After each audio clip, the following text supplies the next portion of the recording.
right. Are you a female entrepreneur that's experiencing divorce? Well, you're in the right place at the right time on this segment of A Scary to Remarry.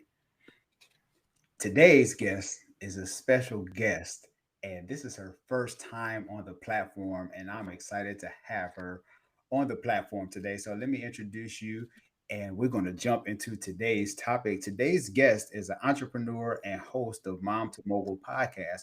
She brings 15 plus years of marketing and branding experience to the online space as a personal brand coach for mompreneurs. She specializes in turning everyday moms into business moguls by helping them master their mindset and messaging.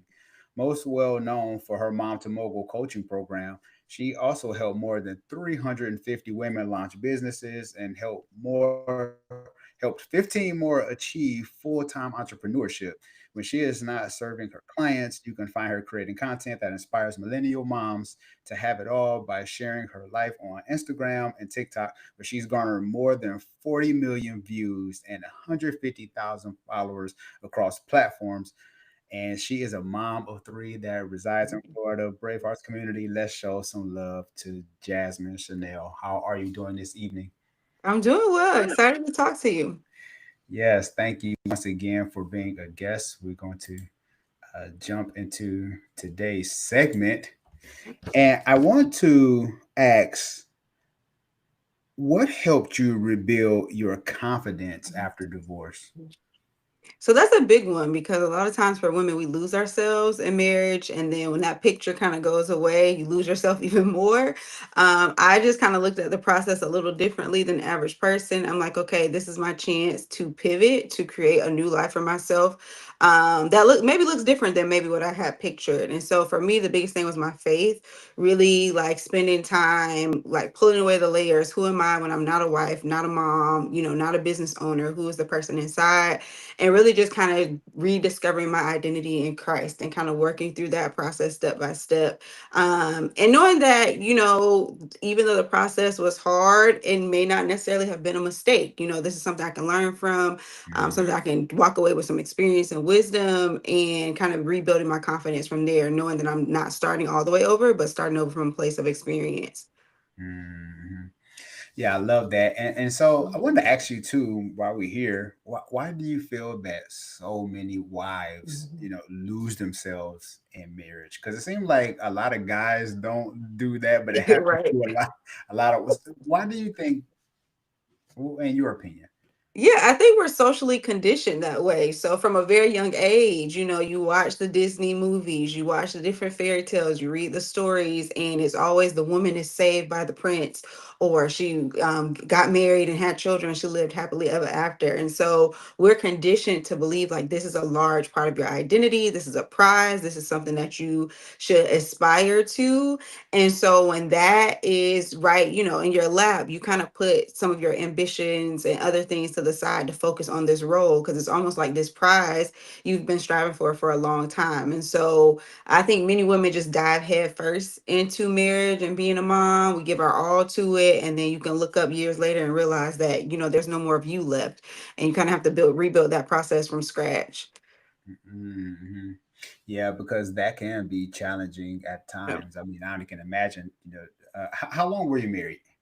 So I was in that relationship for 14 years. We only married for 7 of those years. So it was a very long relationship. So yeah, we got together when I was 19. So that was Oh, all wow. I ever knew. Most of my 20s and a little bit of my 30s went into that relationship. And so I think it's easy to lose yourself, especially when you're that young, because you don't know truly who you are yet at that age. And you've already kind of entangled with this person. Yeah. Wow. At 19, I mean, I married when I was 24. Hmm. And I thought I was young then. It was just like Yeah. marrying at 24. And plus, I was raising some. My ex wife had a son who was 12 at the time. Oh, So, wow. yeah. So I was raising somebody like half my age. Yeah. Yeah. And so, I mean, and even to this day, me and him are cool. Mhm. Praise God. We're still cool. But looking back, I'm like, I wouldn't have done that knowing I mean, Yeah, I was still a kid, at exactly. 24, so Mhm. yeah. I mean, but there is a couple of little. I think sometimes there are some perks to getting married young, but I think that's an episode for another Yeah. time. uh, how did entrepreneurship help your healing journey? So, as most entrepreneurs, I threw myself into my work in the beginning. I actually used that as a platform to kind of talk through what I was experiencing. The beautiful part about being an entrepreneur that I didn't expect was the ability to kind of step back from my business and really heal through the process of the divorce. I represented myself in court, so I couldn't imagine trying to go through a divorce process with a traditional corporate job. There was just so much paperwork, so much back and forth, the emotional turmoil that you go through. So entrepreneurship really helped me by giving me that flexibility to focus on the divorce. I took a step back from the business for a little bit and really just put my time into rebuilding myself, rebuilding what life would look like for my kids, and then also the financial freedom, being able to decide on a whim, hey, I need an extra $1,000 to go towards this court case. Let me Mhm. do a sale on a program real quick. Let me offer something, a new master class or something. So there's a lot of flexibility there that really helped in my journey. I think it gave me space. It gave me community to process because the bulk of my clients are also women, some, older, wiser. They were able to pour into me in that time. And it really just kind of helped me. It gave me balance, I think, through the divorce process. Mhm. Wow, so you represented yourself, huh? Yes, I was a pro se, and my ex did have a lawyer, and I won. So, Mm, yeah, wow, yeah. that's heavy, and I think too, the advantage you did have was being an entrepreneur, right? Mm-hmm. Because when you Yeah, working at regular 9 to 5, I mean, it's tough, yeah, So, wow, I guess that's an episode within itself. Just yeah. rep. Yeah, I had a lot of time to do the research, to read the documents, to, just go through the process in a different way than I think most people have the opportunity to do it. Yeah. Wow. Yeah, so we have a chat going on. We have what Okay. about that wallet, Anthony. We have Anthony with us. He says good evening. So he was a Mhm. guest on the show. He's a financial expert. So hello to about that wallet. So how did divorce shape the way you coach women today? That was a big part of my shifting. That's part of the reason I took a step back because I didn't want to come onto the internet and make all women just hate men, hate marriage. I really wanted to do it from a healed place. So that's why I took a step back from the business for a little bit.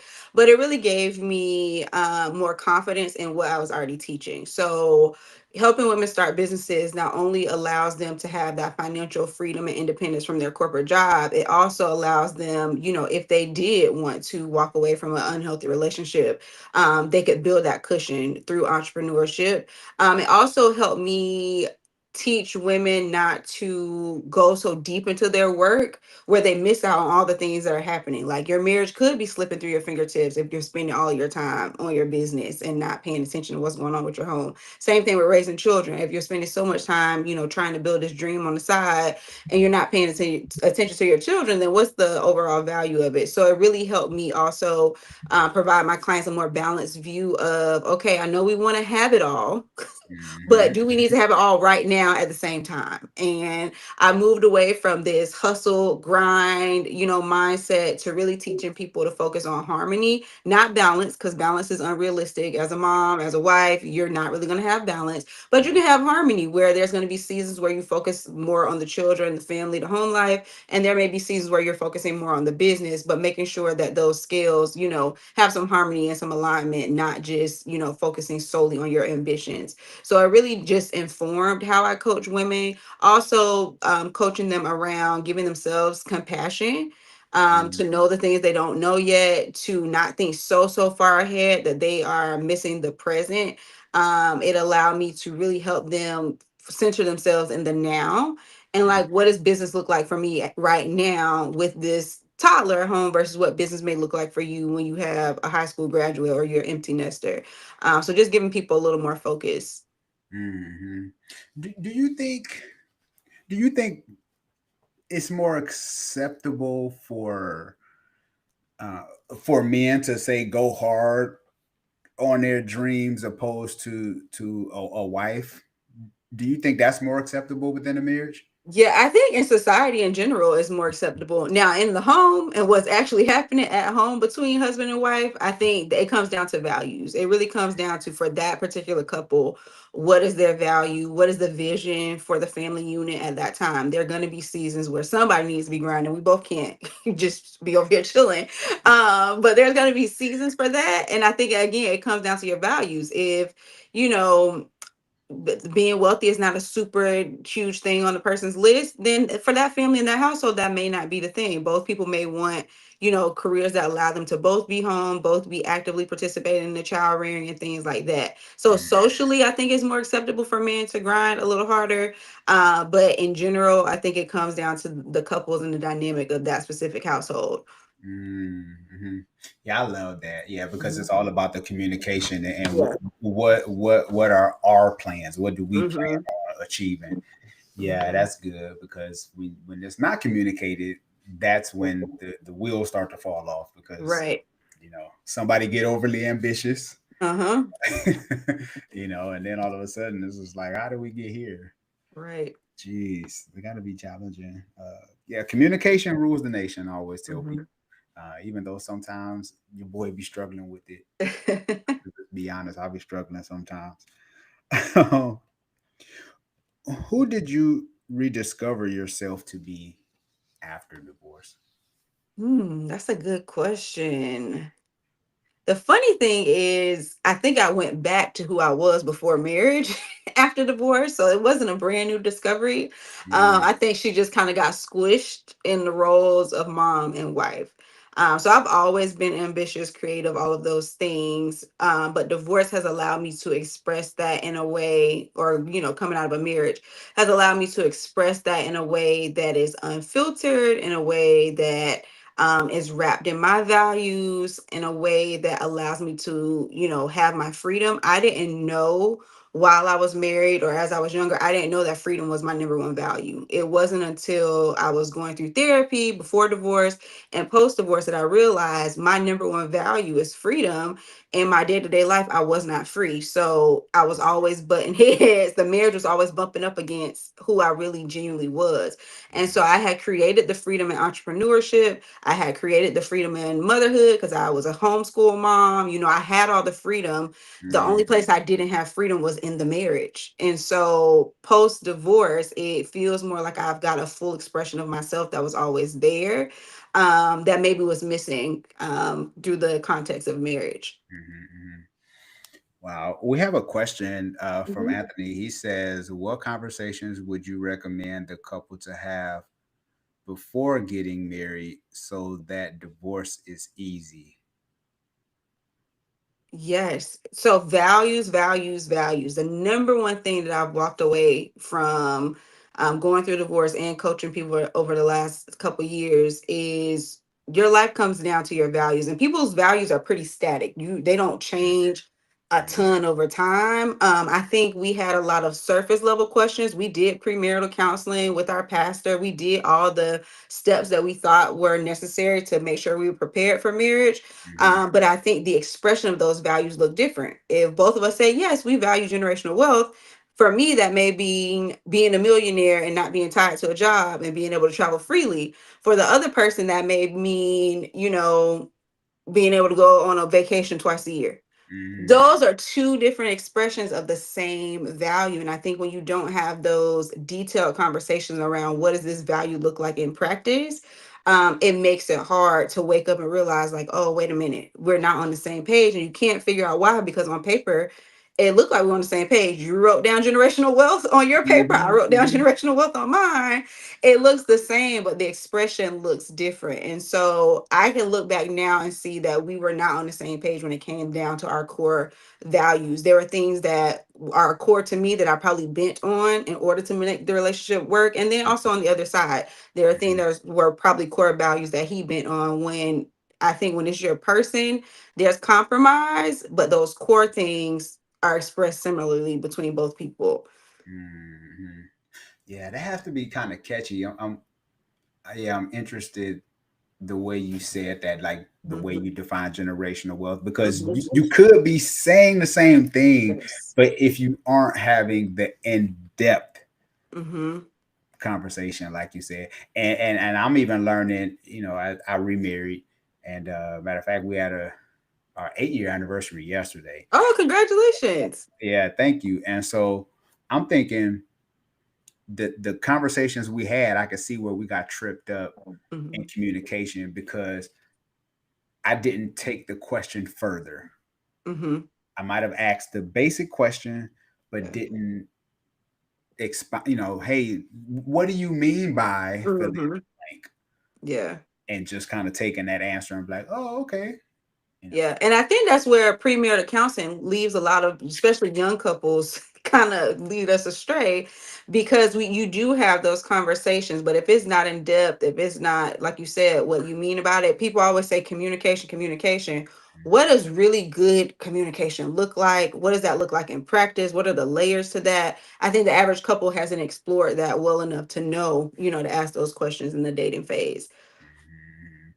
Yeah, I agree because and I have some questions I want to ask you later, but Yeah. we'll save that towards the end of the show. When did you realize you could thrive and not just survive? Mm. So we had an interesting dynamic in the divorce process. We tried to live together after we had the conversation, even though the paperwork wasn't filed. We tried to live together for a couple months. And I remember trying to figure out like why am I forcing this? If we've already had the discussion, we know that we're, planning towards divorce. Why are we still living together? And the time that I realized that I can thrive was the first night after he actually moved out. Up until this point, I had never lived alone. I went from my parents' house to the college dorms to living with Mhm. roommates to back to my parents' house to then living with him. So I had never lived alone. So the idea over the years was terrifying. I think part of the reason I stayed so long is like, what is it like to live alone? Yeah. But the day after he moved out, I slept 12 hours. I had suffered from insomnia for a long Mm, time. I was always a night owl. I could not sleep. And that's when I realized, like, oh, you're gonna be okay. You can thrive. That first night sleeping in the house alone and realizing like, okay, the walls didn't burn down, nobody broke in, it's fine. I think it was the first inkling that I realized. And then I ended up later relocating and I moved the kids all by myself, and that's the mhm, second step that I realized like, okay, you're going to be okay if you can make this decision, move to a totally different city by yourself with the kids, figure it out all on your own. You're going to be okay. mm. Wow. Yeah, that's powerful. I mean, yeah, because it's something about that first night. Yeah. Um, I I was married for 15 years, but we were like separated, right? Like Yeah. about that year, and going into that 15th year. Hmm. And I remember the first night. My experience though, Jasmine, was a little different though. So I'm in my apartment, and the first night, and I remember taking a shower, and then I just started crying like a baby. Oh no. Like, where did this come from? Yeah. You know, but being with one person for so many Yeah. So years and long. just Hmm. actually knowing that this is final, Yeah. like you took that step, now you have to follow through. Yeah. And it was challenging because I was just like, oh, after 15 years, here we go. Yeah. And I just didn't know that all that was in me. But Yeah. And uh, it's a grieving process. I think something that people don't talk about enough when it comes to divorce is like grieving somebody that's still alive, grieving the life that you had planned with them, what you had planned for your children. So there's a lot of emotions that come with the process. I was in therapy actively for a couple years leading up to divorce. I think my therapist knew that this is where I was headed. Of course, she couldn't say anything, but I think she was waiting for me to get to the realization. So I do recognize that that helped my process a lot more than the average person, is that I had already been grieving through the relationship. So by the time I said it out loud to him, it was 2 years probably in the making, up until that point. So the transition was a little smoother. mhm.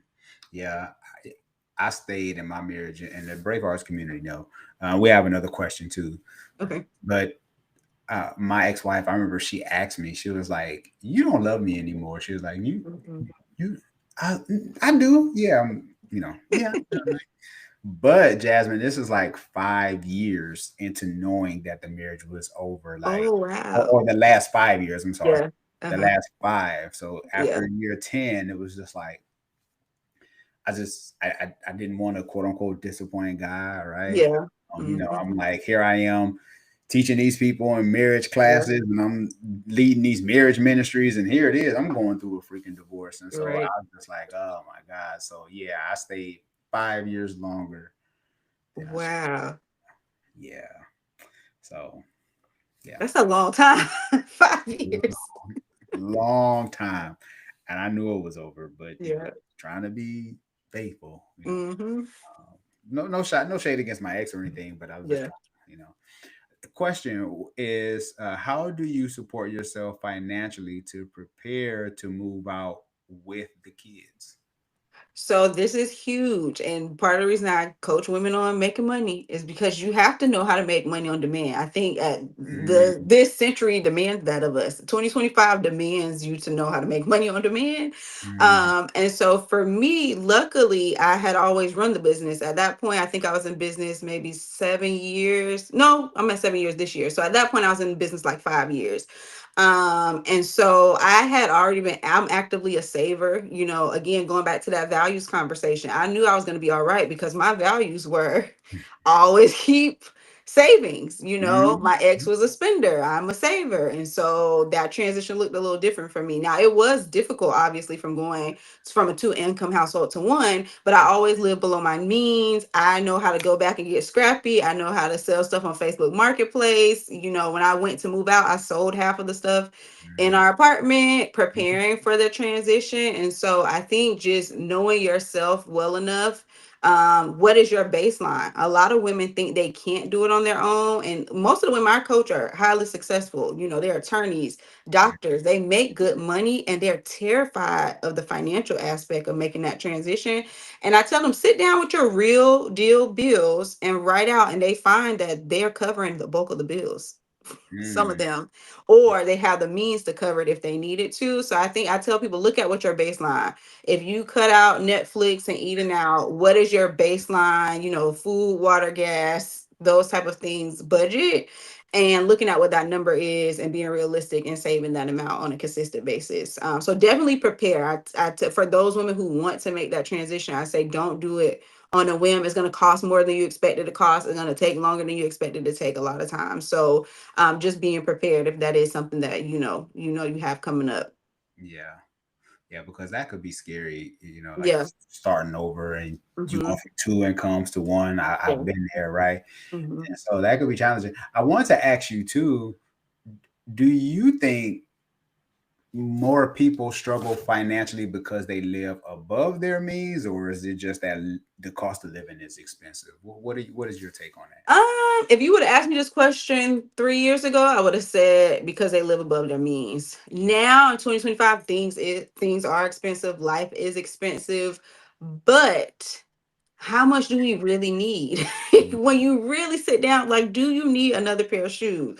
Do you need these Amazon gadgets, these plastic things that are going to go in the trash? Another way to scrub your toilet, another thing to hold soap when the soap comes in a container, like things like that. I think people don't realize how much of their budget it eats up. mm, And so even with children, a lot of my family and friends were terrified. They were very concerned for me.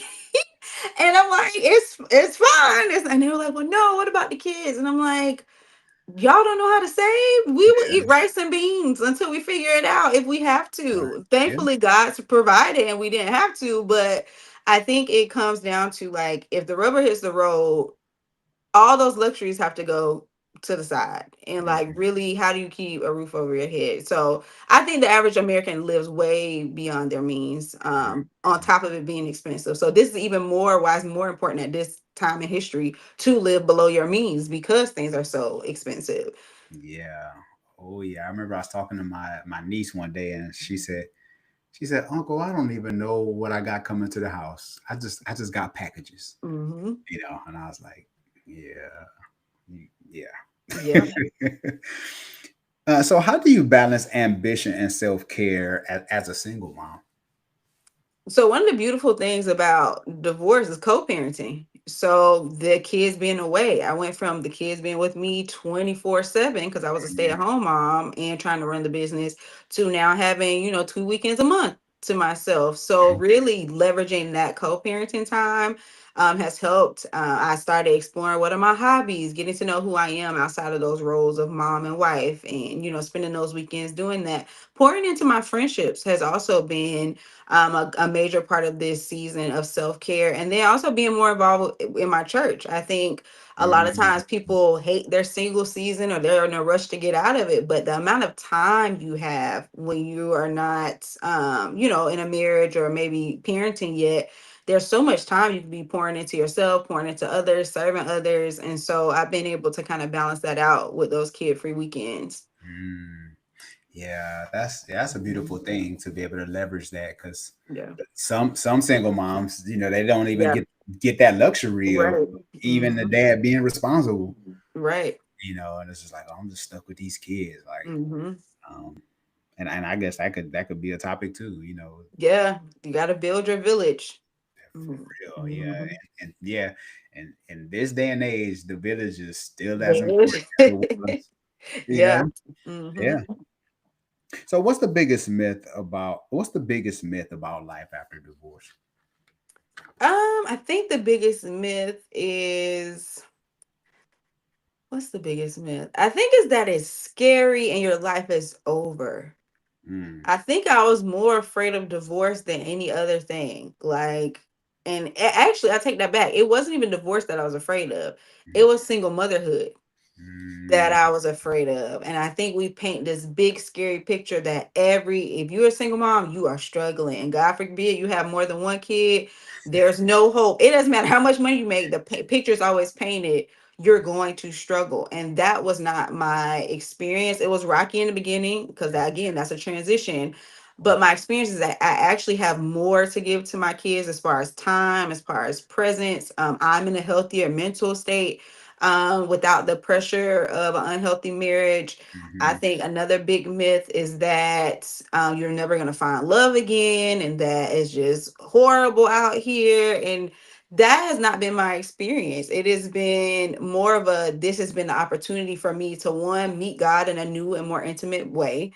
mm, To trust God in a new and intimate way, to really, if I can't submit to God in this season, single season, how am I going to submit to another husband? So I came face to face with some things I need to work on, yeah, some consistency I need to work on. So I think that myth of it being scary and it has to be a struggle, I think that only happens is if you buy into that myth. And mm, so in those times where it's hard or where it's scary, and I'm looking for somebody to come, tell me the answer, because that's the thing you do lose when you lose partnership, is like there's nobody to look to say, okay, what you think we should do? yeah, It's literally just me and God. And so that has, caused me to strengthen my walk in a way that is like, okay, God, you know what the children need, you know what I need. It sends me back to the feet of the Father on a consistent basis. So that fear is kind of gone around what's happening, even when things don't make sense. God hasn't dropped me yet. So might as well keep on focusing on him in the amen, meantime. amen. Right? He said he'll never leave us nor forsake us. Right? Right. Amen to that. Yeah, because it can be challenging. I mean, Yeah. you go through a divorce and you Mhm. starting over. But I'm glad you said that because you never know who's watching or listening that Yeah. might be experiencing that, and that Yeah. can give them a renewed sense of hope. Mhm. Um, and sometimes, some of the greatest revelations you would get is when you're by yourself, right? Yeah. And, Mhm. when nobody else is in your ear. Exactly. Oh, yeah. So, what's your top advice for women starting over? Number one advice is go back to your instinct. Trust yourself. You know more than you think you know. Your intuition is gonna lead you, like your body. Listen to the sensations in your body. Women, we know. And so a question that I do I lead a co-parenting small group for my church. A question I asked them the other day was, what are you pretending not to know in order to stay in the situation that you're currently in? What are you pretending not to know? Because a lot of times we like to look at the facts. We like to look at, oh, well, no, I don't know how to. What do you know actively right now that you're pretending not to know? Like a lot of women are pretending not to know that they could afford to live on their own. They're pretending not to know that this is not the right person for you. You're pretending not to know that you are already raising these kids by yourself. So it's no big deal. It's not a big difference. And so, what are you pretending not to know? That'll give you the answer to where you probably are empowered to make the decisions that you need to make. We can end the show right there. You said, what are you pretending Pretending not to not to know? know. In order to hold on to your comfort, in order Mm. to hold on to this picture that you've painted in your head, what are you pretending not to know? Ooh, that is so good. Ooh, thank you for that. That is good. Yeah, that will preach. It's almost like the little kid in the classroom. It's like, no, you know the answer. You know what Yeah. I'm saying? Why you Hmm. got your hand down? Yeah. You gotta trust yourself. And that's gonna be the thing that comes around over and over again. You gotta trust yourself. That is so powerful. Wow. Oh my God. Mhm. Okay, Jasmine. Phenomenal. I mean, you knocked every question out the park. And I want to kind of transition a little bit because we Mhm. got we got a couple of minutes left. And so I want to do like Jasmine Uncut. All right. Okay. So there's no wrong answer. But before we get started, I just want to take a second from our sponsor at Love Fearlessly. This is a 30 card intimacy deck that my wife and I created. I know a lot of people have card decks and stuff like that, but the cool thing about ours is it's coming from a husband and wife and through our Mhm. experiences and people that we've coached and talked to. And so through these 30 cards, I mean, you could be on your first time date. It could be with your spouse because I mean you married and your spouse changed and you like, oh, I didn't know you know that just by asking some of these questions. So the website will be below at scaredtoremarry.com/products. Jasmine, I want to ask you a question from the card deck. Okay. All right, let's go. Who provided a safe space for your feelings in childhood? Ooh, nobody. That's what I had to work through in therapy. Literally had to work through that part in therapy. I won't charge Um, you for this. I want you. This is yeah. I want. Yeah, there was nobody. So I was an introverted reader. And so now looking back, it was journaling and reading. And it's funny, that's what I went back to, post divorce. I read a lot of books, did a lot of journaling to get back to that. Mm-hmm. Mhm. That's good. So, what book would you recommend to someone who might be dealing, you know? Oh, so there's a really good one called Too Good to Leave, Too Bad to Stay. Ooh. Yes. And so the author is neutral. She's a psychologist. She's neutral in the book, but she asks some thought provoking questions for you to decide if this relationship is healthy for you. She doesn't push divorce. She doesn't push breakup. She just asks thought provoking questions. And as the questions progress, you get to a clearer and clearer answer. So that's a really good one. I think her last name is like Kinnenbaum, but Mhm. it's called Too Good to Leave, Too Bad to Stay. Wow. I Mhm. haven't read that one. Yeah, Wow. it's a I'm gonna have good to one. go visit that. I just need to see what she's talking about then. Oh my God. Okay. All right, Jasmine. So this is Jasmine Uncut. A couple of uh, random questions. So, what's the biggest mistake you see women make when it comes to dating? Being a fixer upper, especially my super empathetic, sensitive social worker by day, women, psychologist, therapist by day, teachers by day. We love a good project, and that's the work of the Lord. You Yeah, gotta leave that work to the Lord. yeah. So I think in relationships, that's not where you want to be. You want to be somewhere where you're adding value to something that's already moving and shaking. Some potential is already, in process versus going in to fix. And then a question to ask is, who am I when I'm not fixing a man? Ooh. Who am I when I'm not fixing people? That's why I had to really lean into my coaching business. I need to go coach the people who are paying me and stop dating people who I should be coaching instead. So, who are you in a relationship when you're not fixing somebody? What does that feel like? For a lot of us, that feels unsafe. It feels like I'm not valuable. It feels like if this person doesn't need me, why am I here? That's heavy. That is so Yes. good. Yeah. Who am I? Wow. So did you call them the projects? They Yes. yeah. Like When I don't have a project, when they're not a yeah. project, when a fully potential man shows up, are you put off by that? Because it's I'll tell you from the side of a former fixer girl, it's less exciting when they have it together. The old me would say that. The new me loves the stability of that, but it's less exciting. There's nothing to do. There's not that pull, that back and forth. Versus when there's somebody you got to fix, there's work for you to be doing. And the problem is there going to always be work, and there's never going to be a finished product. And so Mhm. that's how you can look up in a marriage in 7 years, 8 years, and like, oh, this project is not ending. this is Wow. this Yeah. is still work. Wow. So that just gives a whole new definition of project chick. I Yes. was just watching verses and uh Yes.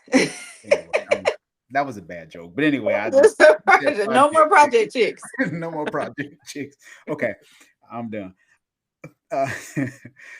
Uh, so who makes a better spouse? Someone never married or someone divorced? Oh, this is a hard one. I'm wrestling with this one. Um, I think someone divorced. Because I think life only comes from experience. And I Mm, say someone divorced, but someone who's divorced and done the work yeah. after the divorce, has taken some accountability, has gone through some counseling on their own.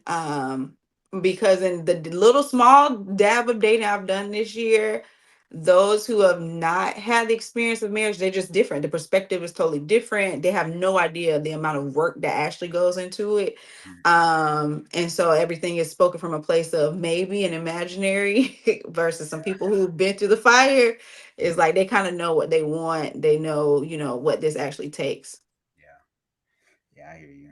I guess I'm a little biased, Yeah. I guess. So from seeing your parents' relationship, what did it teach you about relationships? What did they teach me about relationships? They gave me a naivete.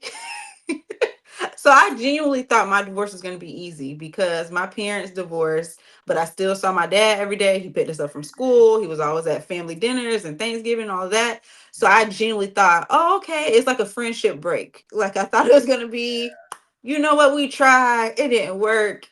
Everybody go their separate ways. It was not like that at all.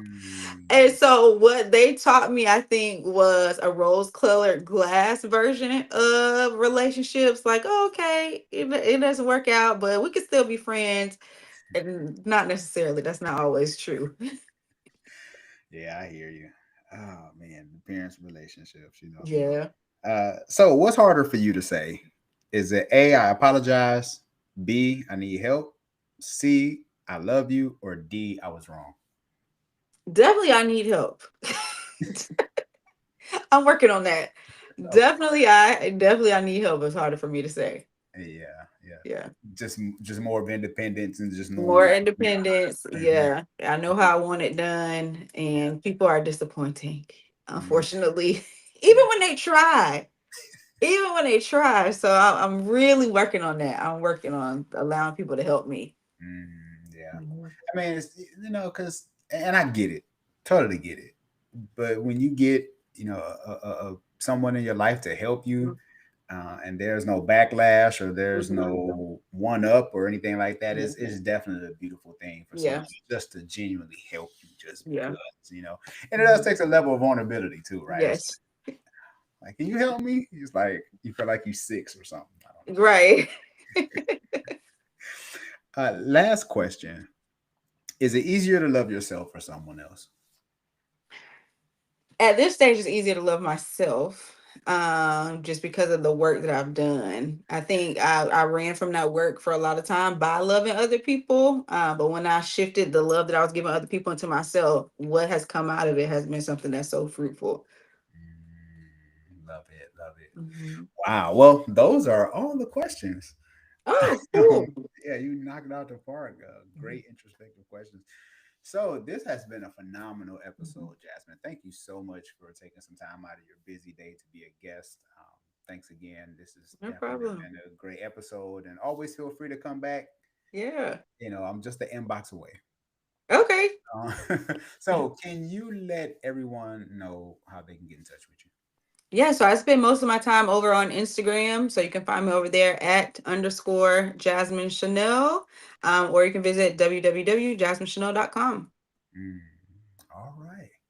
Well, Brave Hearts community, you heard it here. Make sure you go and connect with Jasmine. I will have everything linked in the description below. If you are watching this video, we are live. Make sure you hit the like button. Make sure you share this video with someone. Put it in your group chat. You never know who might need this episode. If it's like 4 of you on the group chat, just put it in there, and then that's like 4 times of the video being watched, and my watch hours increase. So show your boy some love. Can you do that for me?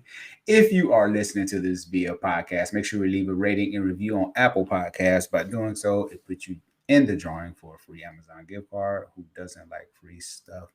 Jasmine, stay online with me. Don't hang up yet. This is Sean Heineman with my special guest. Am I pointing the right way? Yeah. I think so. Yeah. With Jasmine Chanel. And we are out.